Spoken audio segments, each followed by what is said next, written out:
Bonjour à vous les taureaux, bienvenue pour votre guidance pour ce mois de septembre 2021. On va aller regarder ensemble les potentielles énergies qui peuvent se présenter à vous sur ce mois à venir. Sachant, je le répète, comme d'habitude, ça reste du général, donc vous ne prenez que si ça vous parle évidemment. J'espère en tout cas que vous avez tous passé un bel été, que voilà, ceux qui ont pu prendre des vacances ont pu en profiter. J'espère que vous êtes en pleine forme pour attaquer ce mois de septembre. Pour ma part, je vous informe simplement que jusqu'à nouvel ordre, et pour quelques temps, ça ne va pas durer trop longtemps, mais je ne peux pas continuer les guidances personnalisées pour l'instant, donc je mets un petit peu en stand-by, je reviendrai vers vous, je ferai un petit post pour vous informer de la reprise de ce service. Voilà, on va regarder uniquement avec le tarot, on va prendre ici les arcanes majeures du tarot divin, on va voir un petit peu quelle est votre vibration pour ce mois de septembre, les taureaux, et on ira compléter avec le Rider-Waite. Allez, c'est parti pour vous les taureaux pour ce mois de septembre.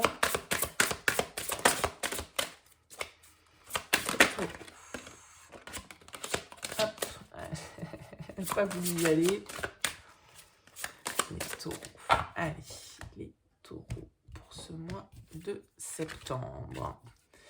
Et puis, on va compléter avec le Rider-Waite pour vous. Alors, sachant que j'ai déjà battu les cartes avant. Alors, on a un 7 d'épée qui se retourne. Je ne prends pas les cartes qui se retournent pour poser ce jeu. Mais le 7 d'épée va nous parler peut-être d'une situation voilà, qui n'est pas très claire, qui est un petit peu...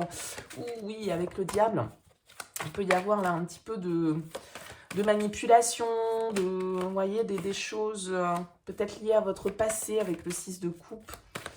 On va voir un petit peu ce qu'il en ressort, bien sûr, pour vous, les taureaux, sur ce mois de septembre. Allez, c'est parti. On va déjà regarder les énergies dans lesquelles vous abordez ce mois de septembre 2021.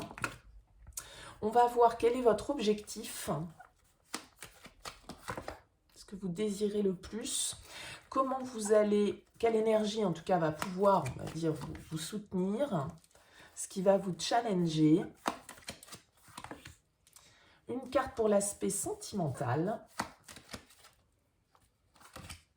Une carte pour l'aspect pro. Pour vous, les taureaux. Votre vie intérieure, comment ça se passe entre vous et vous. Et puis, dans quelle énergie vous allez sortir de ce mois de septembre. Allez, on va découvrir tout ça pour vous, les taureaux. Alors, qu'est-ce qu'on a ici? Déjà, comme vibration principale, on a l'arcane majeure de la roue de fortune, l'arcane numéro 10, qui va nous indiquer du mouvement, du changement, un cycle qui se termine. Avec la roue, c'est un petit peu le hasard, le destin, la chance, les opportunités, voilà, on va dire les petits déclics qui se font et qui permettent à une situation d'évoluer, de passer à une nouvelle étape. On change d'énergie avec la carte de la roue de fortune, mais c'est aussi bien évidemment le symbole, un symbole qui peut être un symbole de chance, bien sûr, c'est pas exclu avec cette carte, en tout cas d'opportunité, comment dire, de mouvement en tout cas. C'est une carte qui peut indiquer des grands changements, des nouvelles aventures. C'est une carte qui peut être un petit peu karmique aussi. Le karma, on récolte avec la roue tourne. Il y a cette idée de nouveaux cycles, d'évolution. Donc, on va voir un petit peu, bien évidemment, comment ça ressort avec vos énergies du Rider. On y reviendra. Alors, l'énergie dans laquelle vous abordez ce mois de septembre, 7 de coupe, cavalier de denier. Votre objectif, l'as de denier, vos forces, le 9 de bâton, le challenge, l'étoile, sentimentalement, roi d'épée, professionnellement, le monde, intérieurement, le soleil, et fin de mois, le 5 de bâton. Ok, bon, alors, déjà pour moi, je pense que ces changements, ces opportunités, cette évolution, cette progression, cette roue de fortune, pour moi, elle se passe dans le domaine professionnel. Pourquoi? Parce qu'on a le monde qui fait écho ici dans votre domaine pro. Et avec ces deniers qui sont là, on a quand même une énergie de concrétisation, de matérialisation. On a envie d'être dans le concret avec les deniers. Alors peut-être que malgré tout, vous arrivez sur ce mois de septembre avec ce 7 de coupe et ce cavalier de denier sans savoir réellement de quelle manière vous allez avancer sur le moyen, le long terme. Parce que le cavalier de denier, c'est quand même celui qui a une vision globale des choses, qui est organisé, qui suit des étapes, qui va lentement. Hein. C'est plutôt la tortue, c'est pas le lièvre, hein, le cavalier de denier. Donc il a tendance, voilà, à faire les choses comme elles doivent être faites, mais être un petit peu lent. Ah, il est souvent, sur certains tarots, représenté à côté de son cheval. Hein. Donc vous voyez, il avance. C'est la tortue, mais qui va doucement, va sûrement. Mais en tout cas, il a cette capacité à se projeter, hein, à être organisé. Et avec ce 7 de coupe, cette énergie du 7 de coupe, elle est plutôt comme une énergie un peu de confusion. C'est-à-dire qu'on a peut-être différentes possibilités qui s'offrent devant nous, ou on croit avoir plusieurs possibilités qui se présentent devant nous, et on ne sait pas trop ce que ça va donner, peut-être à moyen et long terme. C'est-à-dire que ce changement, cette opportunité, cette évolution qui est en train de se produire sur le mois de septembre pour vous, elle peut semer une certaine forme de confusion parce que vous allez peut-être avoir un choix à faire, une décision à prendre, et ce 7 de coupe peut nous parler d'une certaine forme d'indécision. On n'y voit pas très clair, vous voyez, c'est un petit peu nuageux, on a du mal à distinguer quelle est la bonne opportunité de la mauvaise. Et vous, avec le cavalier de denier, vous avez envie de choses stables, vous avez envie de, voilà, a priori, d'opérer un changement qui va être pérenne dans le temps, hein, pas juste un petit truc qui va durer 3 jours un matin, quoi. Et on voit assez clairement ici avec cette as que vous avez en objectif qu'il y a probablement, encore une fois, l'as de denier, c'est une opportunité, un cadeau, une offre, une graine qu'on va planter et qu'on va souhaiter germer. C'est peut-être un investissement que vous devez faire, d'accord? Peut-être que vous investissez, je vous donne un exemple, hein, bien évidemment, ça peut être différent pour chacun, mais vous devez investir dans un projet immobilier, il y a plusieurs biens qui vous conviennent, voilà, vous devez investir dans celui qui vous semble peut-être le plus sérieux, le bon placement avec ce cavalier de denier, et du coup, ben voilà, vous êtes peut-être dans l'hésitation, ok? Donc avec cet as de denier en objectif, c'est vraiment, là, il y a une graine que vous souhaitez planter. Alors j'ai pris l'exemple du projet immobilier, ça peut être bien évidemment plein de choses différentes pour chacun, et à des niveaux différents, hein, c'est pas forcément l'investissement du siècle non plus, ce sont des énergies à adapter à ce que vous traversez. Mais cet as de denier, il va nous parler, pardon, d'une proposition, peut-être, qui nous est faite, hein, d'une offre, d'un cadeau, de la vie, le destin, le karma, la roue tourne, voilà, paf, on met une opportunité sur votre chemin que vous n'attendiez peut-être pas, ou qui ne ressemble peut-être pas tout à fait à celle que vous aviez envisagée, d'où cette de coupe, cette confusion, cette hésitation, parce que on ne sait pas trop ce que ça peut donner. Voilà. Mais en tout cas, vous avez envie de concrétiser quelque chose. L'as de denier, il est dans la matière, il est dans le concret. Hein. Donc c'est vraiment quelque chose de palpable avec les deniers. On est vraiment, c'est vraiment la carte qui peut symboliser la propriété, hein, l'abondance. L'as de denier, c'est le cadeau, c'est des affaires qui peuvent être liées à l'argent, au matérialisme, à tout ce qui va être opération financière. D'accord? Alors, on voit ici que votre force, avec ce 9 de bâton, je pense que ce 9 de bâton, pour moi, je le prends, si je continue un petit peu mon interprétation par rapport à cette symbolique de l'investissement, du projet, de quelque chose de cet ordre, eh bien, je dirais que le 9 de bâton, c'est celui qui a la discipline, qui a la persévérance nécessaire. Parce que le 9 de bâton, il est quand même arrivé au bout, quasiment, hein, de son parcours. On le voit, il est souvent représenté comme épuisé. C'est une carte d'épuisement, de fatigue ou d'amertume. Ou voilà, on a pas mal bataillé, on est un peu sur la défensive, on a déjà pris des coups. Et donc, du coup, on se protège un petit peu.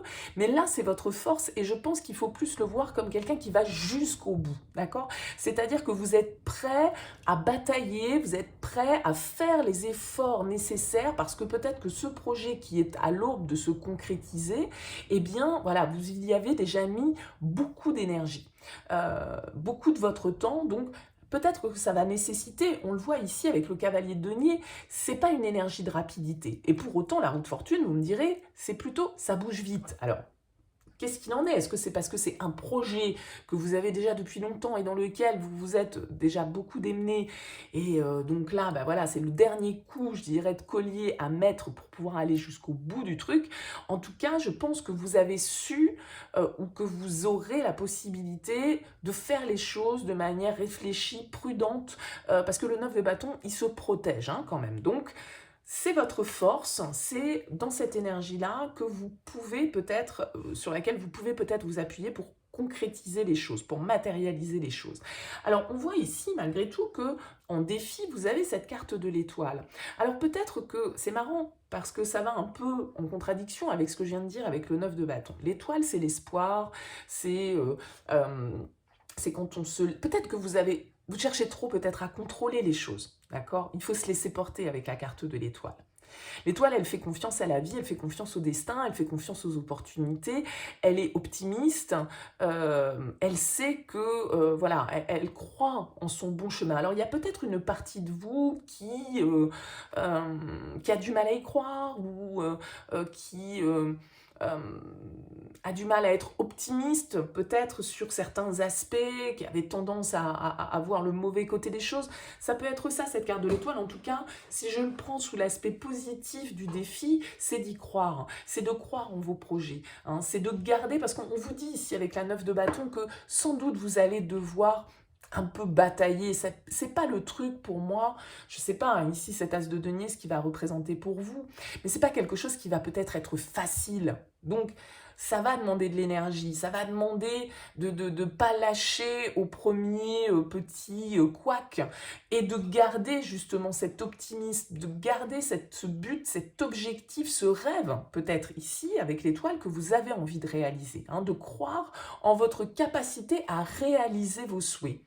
Je le prendrai plutôt comme ça dans le cadre de votre lecture. Alors, je vais passer au professionnel avant le sentimental, parce que le sentimental avec un roi d'épée, j'ai quand même plus l'impression ici que, voilà, on est en mode décision, on est un petit peu en mode réflexion. Le roi d'épée n'est pas très tourné vers ses sentiments. Donc, c'est sans doute lié ici à ce projet ou à ce que vous souhaitez concrétiser. Peut-être que c'est une histoire sentimentale pour certains. Peut-être qu'il y a des décisions ici à prendre avec ce roi d'épée.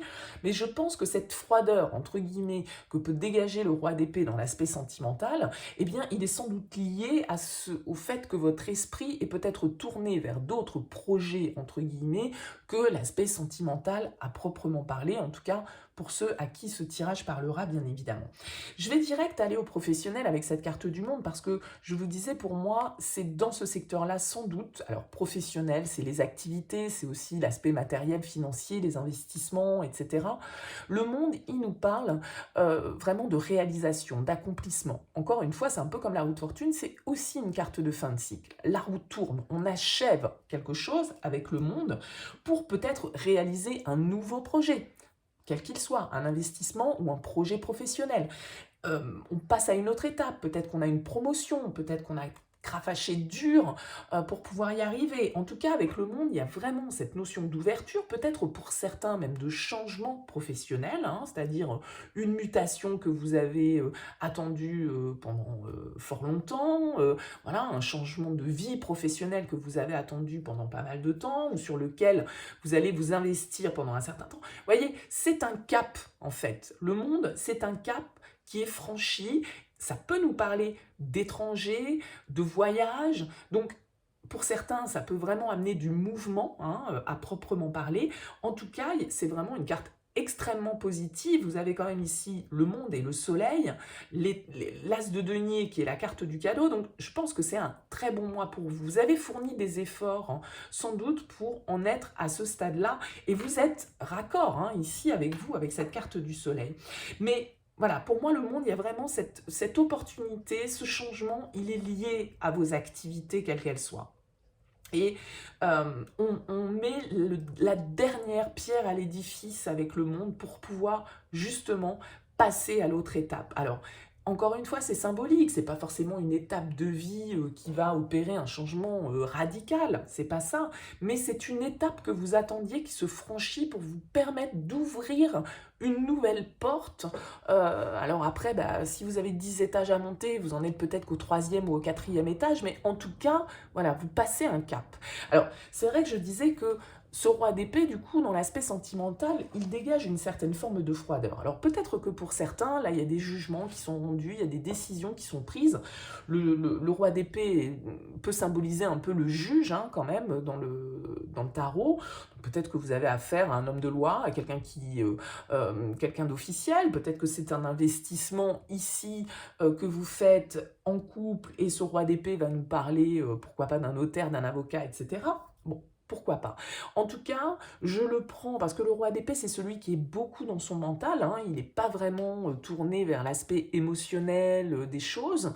Il est dans la réflexion, il est dans l'analyse, il fait les choses de manière pratico-pratique et concrète et juste et du coup un peu froide parce qu'il ne prend pas trop en compte ses émotions, il les laisse de côté et c'est celui justement qui arrive à garder la tête froide. Donc, là, voilà, j'ai l'impression que ça peut être lié, tout compte fait, à ce qui se passe. Peut-être que les choses les plus importantes qui vont se passer pour vous sur le mois de septembre, ça se passera plus dans le domaine matériel, professionnel, que dans le domaine sentimental. Et peut-être que voilà, vous êtes aussi très focus sur la réflexion, concrétiser certains projets, passer certains caps dans votre vie, et que donc vous n'êtes peut-être pas trop à avoir la tête à l'émotionnel et au sentiment.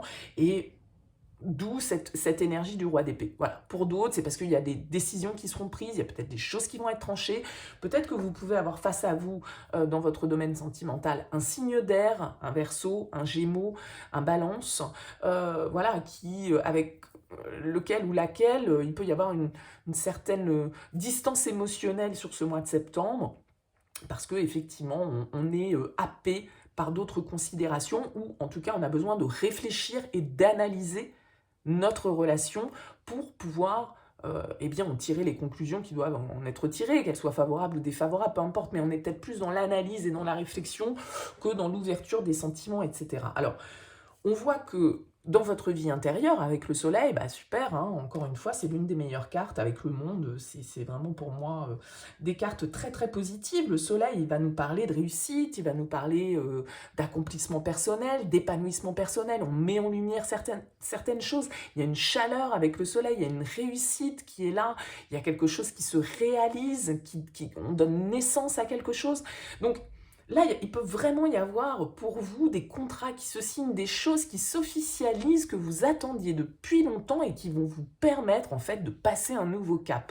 Pour certains, ça peut être un divorce, hein, pourquoi pas, ici, qui est rendu et qui vous permet du coup de pouvoir réaliser des choses que vous attendiez de pouvoir réaliser, mais que vous ne pouviez pas parce que juridiquement, c'était pas possible, vous voyez. En tout cas, on sent que le bonheur est au rendez-vous, vous êtes bien avec le soleil dans votre énergie intérieure, vous êtes raccord avec vous-même, vous êtes en pleine possession de vos moyens, c'est très positif.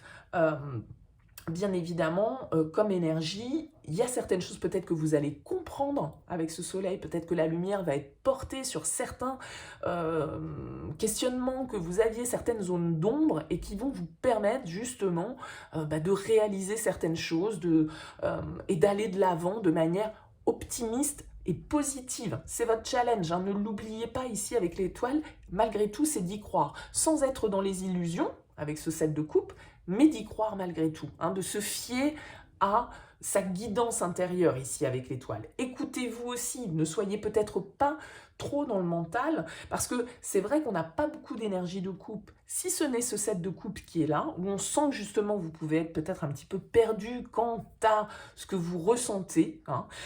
Donc attention peut-être à ça, à ne pas trop laisser l'émotionnel de côté, et à bien être aussi à l'écoute ici de votre guidance intérieure, parce que l'étoile c'est ça, c'est suivre sa bonne étoile, suivre son intuition, c'est une carte d'apaisement. d'espoir, d'optimisme. Donc, c'est votre défi. Peut-être qu'il ne faut pas totalement, vous voyez, il y a beaucoup d'eau sur cette carte de l'étoile et il n'y a pas beaucoup de coupes dans votre tirage. C'est peut-être là que le bas blesse. N'oubliez pas, vous qui êtes un signe de terre, donc assez voilà, concret, terrien, organisé, n'oubliez pas l'aspect non plus émotionnel. Hein, voilà, ça peut peut-être être le petit truc. Alors, on voit que sur cette fin septembre, vous sortez quand même avec des énergies et c'est pour ça, je pense ici, que vous avez le 9 de bâton qui vous dit persévérer, d'accord? Ne lâchez pas, même si les choses mettent du temps, ne lâchez pas. Et ce 5 de bâton, c'est une carte qui va nous parler un peu de défi, de difficulté, de tension. C'est-à-dire que le 5 de bâton, il est souvent un petit peu obligé de batailler. Hein. Il n'est pas forcément du même avis que les autres, et les autres ne sont pas forcément du même avis que lui. Et du coup, il peut y avoir quelques tensions. Et moi, je pense que c'est pour ça que vous avez ce 9 de bâton qui vous dit, voilà, ne lâchez pas les efforts, vous avez déjà investi votre énergie dans cette direction, mais ne lâchez pas, continuez à y croire, même s'il y a des obstacles, même si à un moment donné vous pouvez être un petit peu confus, vous savez qu'il y a des étapes à franchir, des choses à réaliser, ayez confiance en vous, même si vous devez un petit peu, je dirais, batailler avec certaines personnes face à vous. Bon, voilà, ça peut y avoir un petit peu de tension. En tout cas, le 5 de bâton, c'est signe de changement. Hein. Il y a un petit élément qui vient perturber la stabilité du 4, là. Donc, c'est sans doute cette roue, cette opportunité, ce changement qui vient un petit peu déstabiliser. Et on peut être aussi en conflit, pas forcément avec les autres, hein, mais en conflit intérieur avec soi-même. Donc, voilà, un petit peu le décor. On va découvrir le dos de deck. Ouais, As d'épée. Vous voyez, vous avez 2 As dans votre tirage, il y a des décisions à prendre, il y a peut-être des papiers juridiques, des choses à signer, des signatures, des communications qui vont avoir leur importance, il y a des choses à dire, il y a peut-être des choses à écrire, à communiquer ici avec cet As d'épée. Encore une fois, on a ces 2 As, donc il y a vraiment cette idée de changement, hein, d'évolution. On clôture un cycle avec la roue de fortune, vraiment ici pour en ouvrir un nouveau, de concret, de palpable. Ça peut être des papiers, ça peut être voilà, des choses un peu officielles. On l'a vu ici aussi avec ce roi d'épée. Alors, qu'est-ce qu'on a en dos de deck ici? La lune. Ok. La lune, elle va nous parler de tout ce qui est un petit peu comme ce 7 de coupe, un petit peu confus, il y a une situation qui n'est peut-être pas très claire, et du coup ça peut être un petit peu angoissant, ça peut causer quelques troubles, parce que le fait de ne pas pouvoir clairement voir la situation telle qu'elle est, ça peut être ça un petit peu la lune, hein, les choses un peu confuses, ce côté un peu illusoire, donc attention alors, à ne pas prendre non plus vos rêves pour des réalités d'un certain côté, c'est-à-dire qu'il faut garder les pieds sur terre, mais j'ai l'impression qu'ici avec ce roi d'épée, ce cavalier de denier, c'est quand même pas des énergies complètement folles, donc vous avez les pieds sur terre, vous les taureaux, vous n'êtes pas du genre à vous lancer dans tout et n'importe quoi, n'importe comment, comme je le disais, signe de terre très, très organisé, très terrien. Bon, mais on voit qu'il y a du changement, alors comme tout changement, bah, ça peut créer un petit peu des angoisses, parce que la lune c'est aussi toutes nos peurs, toutes nos angoisses, tout ce qui est un petit peu inconscient. Hein. Donc, d'où peut-être cette étoile, le fait de vous laisser guider, d'être à l'écoute ici, hein, quand même, de votre émotionnel. Voilà pour vous les taureaux. Écoutez, j'espère que ce tirage vous aura parlé. N'hésitez pas, bien sûr, à me faire part de vos commentaires. Merci pour votre écoute. Je vous souhaite un excellent mois de septembre et puis je vous dis à bientôt.